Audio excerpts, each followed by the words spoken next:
Olá, pessoal. Vamos para mais um Papo Cabeça. Hoje eu estou aqui com a fisioterapeuta Daniele Mansur. Seja bem-vinda, Daniele. Tudo bem, Uli? Tudo jóia. Obrigada. Vamos aqui conversar um pouco sobre fisioterapia, sobre tratamento, limites, indicações e tirar várias curiosidades, né? A primeira curiosidade, a gente vai começar aqui, saber o que é fisioterapia. O que é essa área de atuação? O que é que a fisioterapia faz de uma forma geral? Então, Uli, a fisioterapia é uma reabilitação, né? Então, dentro da fisioterapia, a gente tem várias áreas, né? Como na medicina também. Então, a gente tem geriatria, tem pediatria, a parte respiratória. Então, mas, no geral, é sempre a reabilitação. É reabilitar o indivíduo que está numa condição aquém daquilo que ele é capaz, né?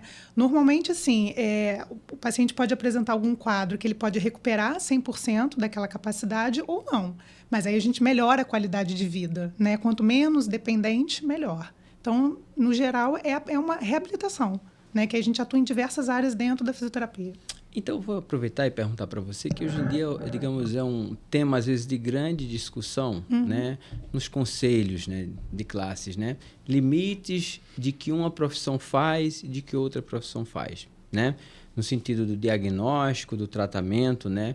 O fisioterapeuta, ele está apto a dar diagnóstico, indicar tratamentos? Como é que funciona isso? Ou tem que ter, digamos, um médico indicando? Ou eu senti uma dor no ombro, por exemplo, eu faço exercício. Senti a dor no ombro e falo assim, vou no fisioterapeuta ver se eu posso fazer a fisioterapia para melhorar. Eu posso fazer isso? Sim. Então, eu até, na semana passada, eu falei isso no meu Instagram, porque o fisioterapeuta é um profissional de primeiro contato. Então, assim, na verdade, assim, o histórico de convênio, né, veio aquela coisa de 10 sessões, ou então precisa de um encaminhamento de um profissional. Isso é mais burocracia de convênio, né? O fisioterapeuta, ele é um profissional de primeiro contato, então, se você sentir uma dor, você sim pode procurar diretamente o fisioterapeuta, e aí a gente faz a avaliação. Caso haja necessidade, a gente encaminha para um profissional, ou médico, ou algum outro profissional, para uma investigação complementar, né? Mas sim, pode, não precisa de encaminhamento.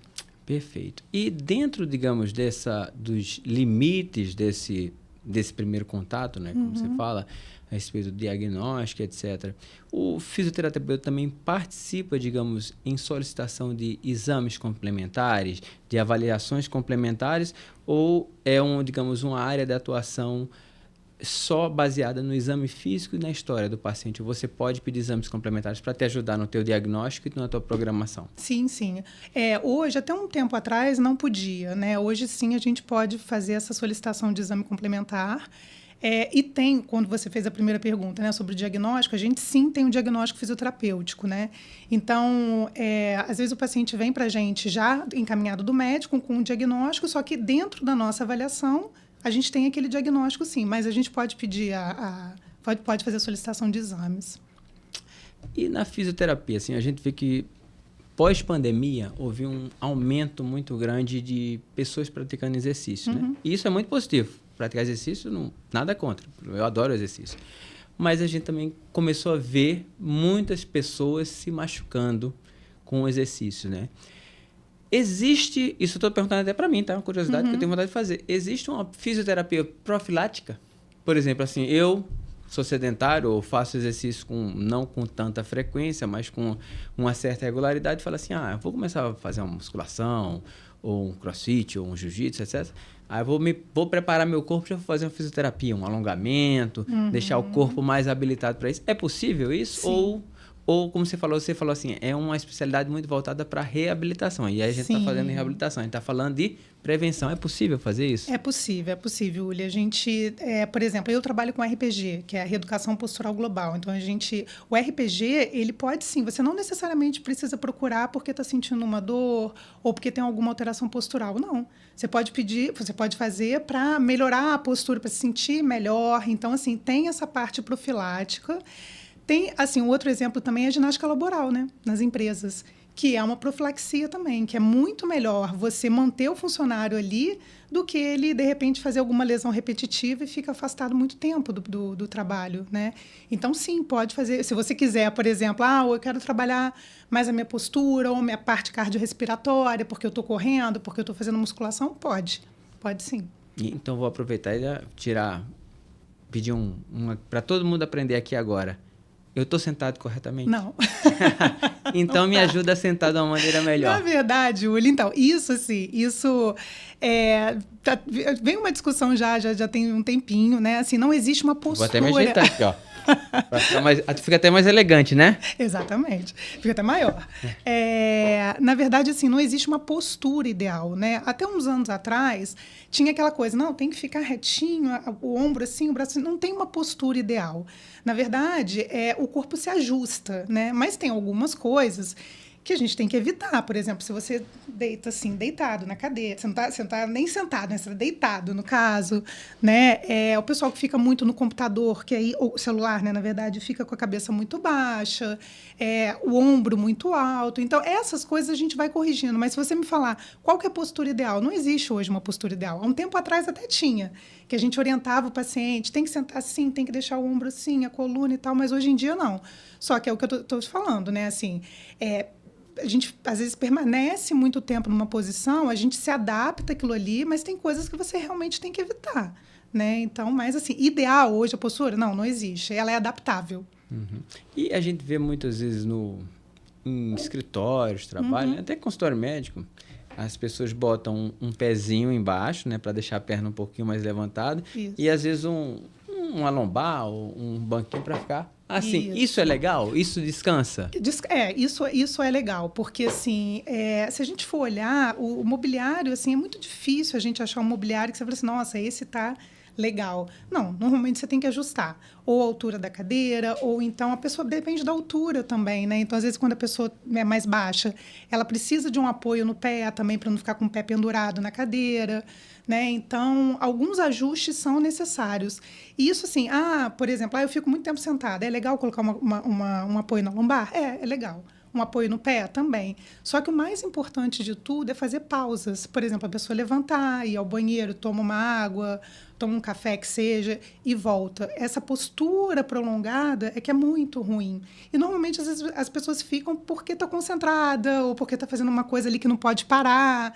Mas, assim, a pausa é muito importante. Então, você sai daquela coisa estática, se mexe e volta para o seu lugar. Então, né, essas adaptações são importantes. Iluminação também é uma outra coisa muito importante. Para a pessoa não ficar assim na tela, né? Assim, se aproximando muito da tela. Então, tem vários ajustes que podem ser feitos no ambiente para ficar melhor para a pessoa que está ali, né? Olha que informação legal.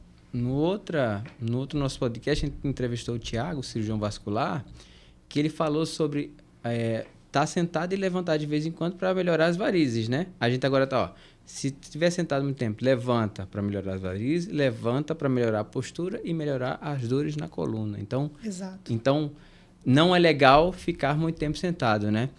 Eu sou praticante de jiu-jitsu, sabe? E daí, a gente sempre vê o seguinte, que a postura melhor para quem luta jiu-jitsu, né? Ou é deitado, a gente tem muita mobilidade, enfim, ou em pé, né? O sentado não é... Parece que não é uma posição de conforto no ser humano, né? Sim, na verdade, assim, o ruim é você ficar muito tempo na mesma postura. Isso é o ruim. Só que, assim, o sentado acaba sendo a postura mais assim, digamos assim, mais frequente, né, das pessoas. O muito tempo em pé também é ruim. Então, assim, o ideal é você ir mudando. Se você fica muito tempo em pé, senta um pouquinho, faz alguma coisa, ou muito tempo sentado, fica em pé. Então, é alternar. O importante é alternar as posturas. E uma coisa de postura que é legal, né? A gente, quando vê criança pequenininha, né? Criança pequenininha fica com uma facilidade danada de cócoras, né? Exato. Fica um tempão ali de cócoras, né? E não se cansa, nada, né? E com o tempo a gente vai perdendo essa mobilidade, nessa... Isso é o quê? Enfraquecimento do membro inferior, falta de mobilidade. Eu mesmo tenho uma falta de mobilidade tremenda. Quando eu faço isso, meu corpo começa a projetar, o peso do meu corpo começa a me projetar para frente. Sim, sim. Na verdade, assim, é uma falta de flexibilidade, é uma falta de alongamento, né? O próprio fortalecimento, mas assim, quando a gente não consegue fazer igual você falou da postura de cócoras, ali é a flexibilidade, é o alongamento propriamente dito, né? E a gente vai perdendo, você vai... Né? A gente não costuma mais fazer essa postura e vai perdendo. Só que o alongamento é tão importante quanto. Você fortalecer a musculatura é muito importante, principalmente quando a pessoa vai ficando mais velha. Então, o ideal é você sempre fazer atividade física, né? Mas com o envelhecer, isso se torna mais importante ainda. Só que associado a isso, o alongamento é muito importante. A gente tem que ter flexibilidade. Até porque se cai alguma coisa no chão, você tem que ter além de força, tem que ter flexibilidade para você abaixar e pegar o que caiu no chão.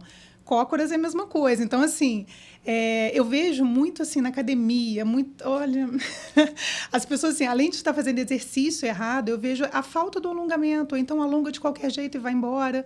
Então, assim, é associação, é fortalecimento, alongamento para você ter a flexibilidade e tentar manter algumas posturas, algumas, não digo nem posturas, né? Mas algumas posições no dia a dia que te facilitem, né? Isso é legal. Eu estava vendo na última Olimpíada, né? Mostrando essa coisa do alongamento, a capacidade que atletas de alta performance têm quando eles têm muito alongamento, o recrutamento muscular para fazer força com aquele músculo, né? Exato. Um bíceps que a gente só faz um movimento pequenininho, quando você vai contrair e fazer força, é um pequeno grupamento, né? Quando você faz ele todo, você gera mais força, gera mais potência, né? Exato. É um conjunto, né? É o conjunto. Então, é fortalecimento e alongamento, né? Tem que ser as duas coisas. E você falou sobre que você gosta de trabalhar com RPG também, né? Sim. Qual a diferença de RPG para alongamento? A gente vê, às vezes, no vídeo, na internet, né? RPG é um quadrado de madeira, né? Isso que estica, puxa, leva, vai. E o que é... digamos, o que é que o RPG faz que só um alongamento não faz? Ou eles se combinam? Como é que funciona isso? Então, esse quadrado que você está falando, eu acho que deve ser o Pilates. Tô falando errado, ó. É o Pilates. O RPG a gente trabalha postura.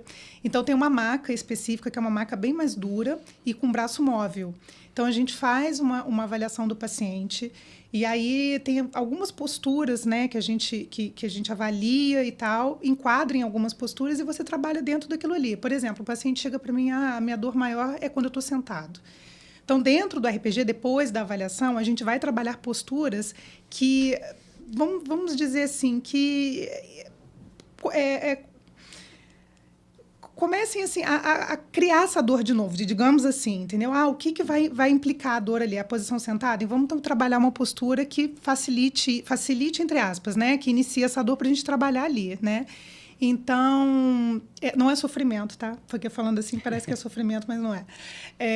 Então, assim, a gente faz a avaliação, o paciente se enquadra naquilo ali e a gente vai trabalhando não só, por exemplo, eu estou com uma queixa lombar, mas o RPG trabalha como um todo. Ele não trabalha só a lombar que eu vou trabalhar, não.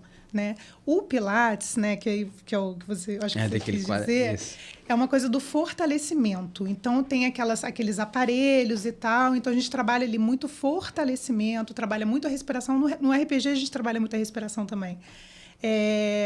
E ali a gente trabalha muito fortalecimento, respiração, alongamento também no Pilates. Mas, assim, o RPG ele não é alongamento. Às vezes as pessoas acham, não é. O RPG é uma outra história. Né? Que trabalha alongamento? Trabalha. Mas não é quando a pessoa fala assim, vou fazer alongamento, vou fazer RPG. Não, são coisas bem diferentes. Mas aí o que você acha que você quis dizer é o Pilates e esse é o RPG. E o RPG usa também resistência ou peso, etc. ou não? É só postural? Só postural. Só postural e respiração, só. E aí, dentro dessas posturas, a gente trabalha exercícios isolados dentro daquela postura ali, né? Então, mas é diferente, são coisas diferentes. E, por exemplo, no RPG, o fisioterapeuta utiliza a força dele também para ajudar na postura ou não? Ou sempre é um movimento ativo do paciente? Tem as duas coisas, Uli. Tem um passivo e tem um ativo, entendeu? Normalmente, o fisioterapeuta trabalha bem mais ali, né?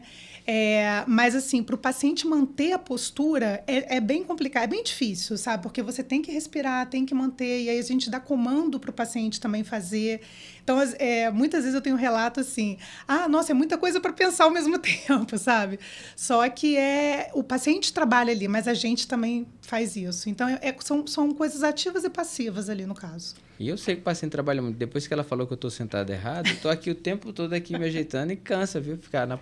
Levantar o ombro e ficar... Exatamente. Você pode mudar, você só não pode deitar na cadeira. E hoje eu não vou chamar ela não, tá? Mas tem uma pessoa aqui com a gente que me comentou que você cuida da avó dela. Sim. Né? E parece que você adora fazer a parte geriátrica, né? Gosto. Bastante. Quais são digamos, os problemas maiores que na geriatria se passa na fisioterapia?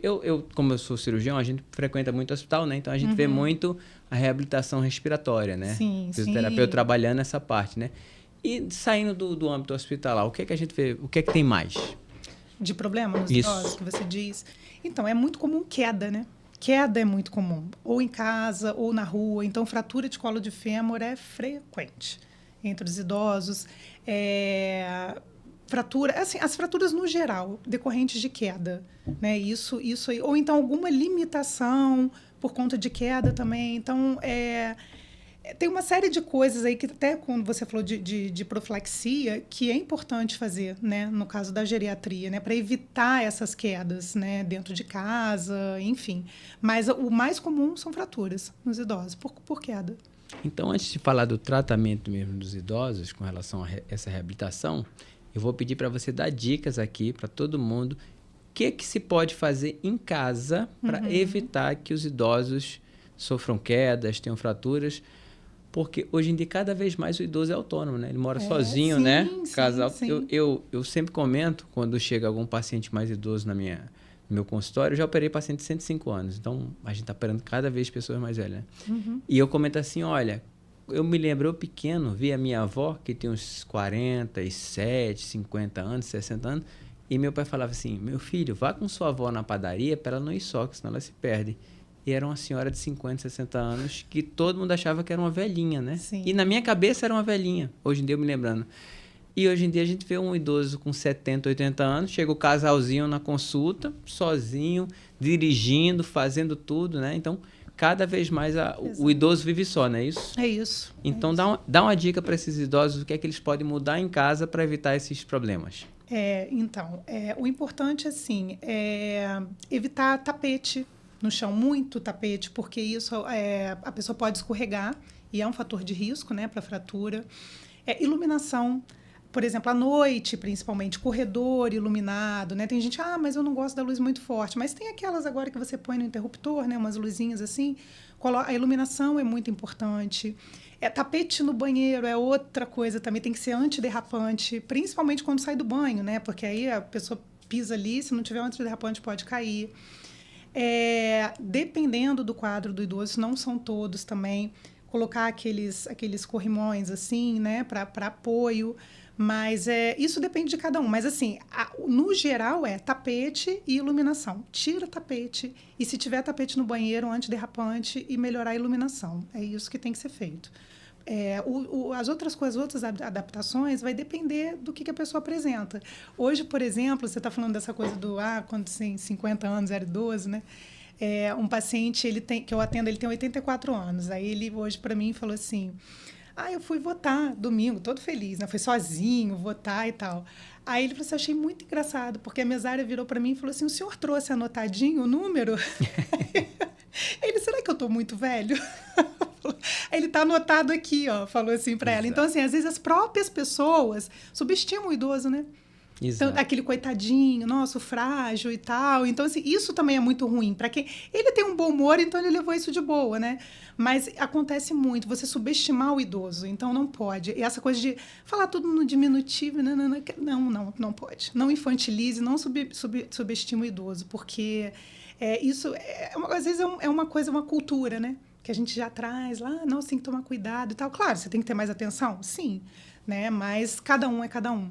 Então, assim, as adaptações, até, por exemplo, se o idoso tiver uma demência, são outros tipos de adaptações, além dessas que eu falei, são outros tipos de adaptações. Por exemplo, não deixar material perfurante perto, né? Porque, né, dependendo do grau da demência. Então, assim, isso aí vai depender de cada caso. Mas, no geral, são essas as adaptações. Assim, não móvel muito perto para não ficar esbarrando e batendo toda hora. O tapete. Então, no geral, é isso. E você já passou por alguma situação que teve que chegar para um vozinho e falar assim, olha, você não pode ficar sozinho em casa mais não, você tem que chamar alguém para cuidar de você, né? Já. E às vezes tem aquele idosinho que mora sozinho, aqui em Copacabana tem muito, né? Sim. E aí, como é que foi essa conversa? Foi a minha avó, no caso. Então foi mais fácil, né? Ou mais difícil, Não foi mais fácil. Porque ela já tinha tido algumas quedas em casa, ela já faleceu, mas ela tinha tido algumas quedas em casa e ela não queria ninguém. Não queria, não, se colocasse alguém lá para ficar com ela colocava a pessoa para correr nesse nível. Mas até o dia que ela caiu, e aí, enfim, graças a Deus não aconteceu nada, mas ali foi o limite, não tinha como mais. E aí eu conversei, falei com ela, meu tio também conversou, filho dela, né? Conversou e tal. Então, assim, é difícil, porque você é uma pessoa que sempre foi independente, de repente precisa de alguém ali, é muito ruim. É só a gente se colocar no lugar da pessoa, Sim. né? Então, Exatamente. Você tirar a autonomia, né? Exato. Tirar o direito de ir e vir é difícil. Exato. Né? Então, assim, por isso que tem que tomar muito cuidado. A pessoa que estiver auxiliando o idoso, é o que você falou, não pode tirar a autonomia do idoso. Ele está ali para auxiliar. Né? Então, assim, mesmo que o idoso seja muito dependente, digamos assim, ainda assim, o que você puder estimular a autonomia, porque para gente que é profissional, é fácil você chegar, orientar e tal, você não está no dia a dia, digamos assim. Então, é fácil, entre aspas, né? A convivência ali é mais difícil. Então, o que você pode orientar para aquilo ali ficar menos ruim para o idoso, melhor. Então, assim, manter sempre a autonomia, sempre... É uma linha muito tênue, né? Então, ter esse cuidado realmente, mas é difícil. E aí foi difícil para minha avó, no caso, aceitar. na época, exato. E tem pacientes assim também, entendeu? Que você tem que chegar e falar, olha, eu acho melhor ter uma pessoa e tal. E você vai com todo cuidado para ver como é que vai receber aquilo, né? Mas é difícil, é complicado. É bem difícil. Sim. E cada vez mais a gente está vendo as pessoas mais velhinhas, sozinhas, exato, né? E isso, digamos, até com a própria pandemia, né? Uhum. Aconteceu o seguinte, tinha um casalzinho que hoje em dia só tem um e cada vez mais eles estão fazendo as coisas muito, muito sós, né? Muito, muito autônomos, né? Sim. Mas eu acho que faz parte de todo esse nosso processo de envelhecimento. Todos nós vamos passar por isso. Exato. E por isso que a gente tem que aprender a respeitar cada vez mais essas diferenças entre eles. Né? Exato. E o que eu reparei também, Uli, que aconteceu muito, assim, muitos idosos que não eram dependentes, ficaram dependentes depois da pandemia. Assim, dependentes que eu digo assim, de não sai na rua sozinho, né? Faz as coisas em casa, mas precisa de alguém. Por quê? Porque ficou com medo, porque deixou de fazer... É normal, né? Porque a gente ficou isolado, então era necessário realmente. Então, assim, às vezes fazer alguma atividade física, parou de fazer atividade, e a gente ficou muito tempo assim, né? Então, hoje eu atendo alguns pacientes que eles eram independentes antes e ficaram dependentes, entre aspas, né? Com isso, o medo de sair na rua, medo de andar sozinho e cair, sabe? Então, em casa faz, mas na rua evita. Então, a pandemia também trouxe isso. Essa dificuldade veio junto com a pandemia também. Eu imagino que esses idosinhos, né, também 2 anos, teve pessoas que ficaram 2 anos em casa trancada, né? Sim. Então, sair do casulo para ir para a rua, né? Teve que aprender de novo, né? Então, às vezes dá medo mesmo, exato. Né? É comum, é igual a criança quando vai começar a andar exato. E fica com medo, etc. Até por proteção da família, né? Também tem Sim. isso, né?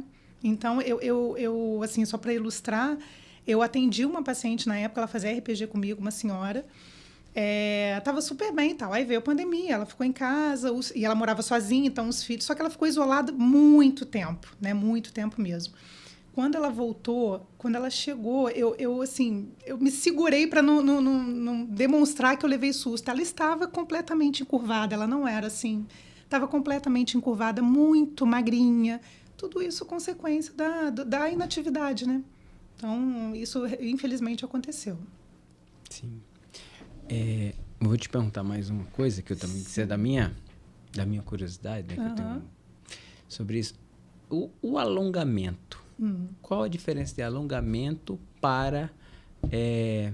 meu Deus do céu, agora fugiu até o nome. Alongamento e quando você pega o músculo e você quer tirar os nozinhos do músculo, como é que chama isso? Liberação miofascial. Isso. Uhum. A liberação miofascial a gente vê muitas vezes na internet, etc. As pessoas, com dor do caramba nessa liberação. A liberação miofascial é um alongamento? Qual é a técnica diferente? Como é isso? Não, a liberação não é um alongamento. Na liberação miofascial, a gente analisa a musculatura e normalmente a pessoa tem muita dor ali naquele local, né? Então a gente faz técnicas dentro da fisioterapia para liberar aquela musculatura, para ela não ficar tão retesada, digamos assim, né? Então são técnicas que a gente utiliza ali no local para fazer essa liberação. E assim, para te dar um exemplo, não sei se você já passou por isso, uma outra pessoa já passou, quando tá com dor, aí passa a mão assim, tem aquele carocinho assim, né? Que é um trigger point que a gente fala. Então, a gente libera aquela região, faz manobras ali para liberar, que isso é uma liberação miofascial, né? E tem outros casos também, mas só para ilustrar. E o alongamento não. O alongamento já é uma outra questão, já é para você ganhar uma amplitude de movimento ou ganhar uma flexibilidade maior, então são coisas diferentes. Então, digamos, a liberação de fato é para tratar algum problema, digamos assim. O alongamento pode ser profilático, digamos assim. Sim, sim, pode. Você pode dizer assim, não acho que eu estou alongando bem, quero melhorar meu alongamento, etc. Mas a liberação necessariamente envolve, digamos, um tratamento, digamos assim. Sim, mas, por exemplo, quem corre profissionalmente, normalmente faz a liberação depois da corrida. Né? Até como forma profilática de você... Não, claro, você vai ser... Principalmente quem corre muito, 42 quilômetros, por exemplo, né? A maratona, né? Normalmente, os corredores eles fazem a liberação logo depois da corrida, né? Até para evitar alguma lesão ou para relaxar a musculatura. Ou então, quando o corredor ele faz assim, participa de 2 provas num curto espaço de tempo, então faz essa liberação para dar uma condição melhor para a musculatura. Isso também pode acontecer. Eu já fiz liberação miofascial. E é muito legal, uma coisa que eu senti, não sei se é impressão, né? Ganho de força. Sim. É impressionante como Exato. você faz a liberação e quando você vê, você, o que tá vendo comigo? Que eu tô mais forte, você né? dá mais condição para o músculo, né? Então, você dá uma capacidade maior, digamos assim, para o músculo, né? Para ele desenvolver mais ali. Então, isso é comum, sim. Além do alívio, né? Não, a dor melhora instantaneamente, mas o que é impressionante para mim, de fato, é esse ganho de força, a quantidade, acho que, de grupamentos musculares que são possíveis de contrair naquele momento, sim, né? Sim. Uma coisa também que é muito comum no meu consultório, né? São pacientes que a gente faz uma cirurgia chamada parotidectomia, ressecção da glândula salivar, né? E às vezes esvaziamento cervical. E às vezes tem paralisia do nervo espinhal ou do nervo facial. Existe tratamento fisioterápico para isso? Como é que é feito esse tratamento? Existe sim. Então, assim, a gente tem que primeiro avaliar, ver o que está acontecendo ali. Perdeu a amplitude, perdeu a força, perdeu a sensibilidade, que às vezes tem isso também, né? Então, a gente faz essa avaliação, né? E aí, dependendo do quadro, a gente começa a trabalhar de forma passiva primeiro, né? Porque a gente tem que ver a condição do paciente ali. E aí você vai evoluindo depois com exercícios ativos ou alguma outra forma. Mas, e aí, independente disso, Ulia, é importante nesses tipos de cirurgia trabalhar, mesmo que o paciente não tenha perda da sensibilidade, porque às vezes pode acontecer de uma forma temporária, né? Mas é importante trabalhar a sensibilidade, né? Alongamento, fortalecimento, mobilização passiva, isso é muito importante. Então, assim, ter o fisioterapeuta ali no pós-operatório é uma condição bem, bem importante. E tem se falado também bastante sobre a bioestimulação com laser. Isso tem resultado também? Tem sim. Tem bastante. E o laser, ele tem sido utilizado em vários casos. Nesses casos, tem sido utilizado em pós-operatório também, da parte estética, entendeu? Então, até para evitar complicações, né? Então, o laser tem sido muito utilizado e com bons resultados. E o laser na cicatriz é para diminuir fibrose? Ele funciona assim? Você falou da parte estética. Na verdade, para acelerar a cicatrização ali. É com bioestimulador mesmo, né?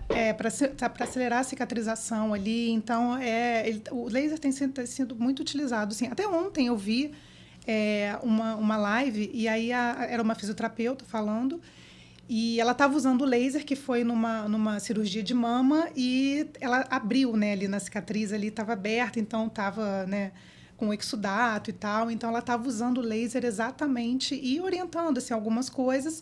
E ela usou isso para acelerar a cicatrização, assim como usou ozônio também, enfim, no caso daquela paciente. Mas o laser tem sido bastante utilizado. Eu acho que assim, a utilização do laser da medicina, da forma geral, vai aumentando muito, né? E nessas estimulações e bioestimulação, né? Sim. Ela tem ganhado bastante terreno. Sim. Eu vejo muito paciente pós-operatório, né, de parótide, né, que se tiver algum tipo de paralisia ou paresia facial, né, e de fato o laser acelera muito essa volta do movimento, né. Sim.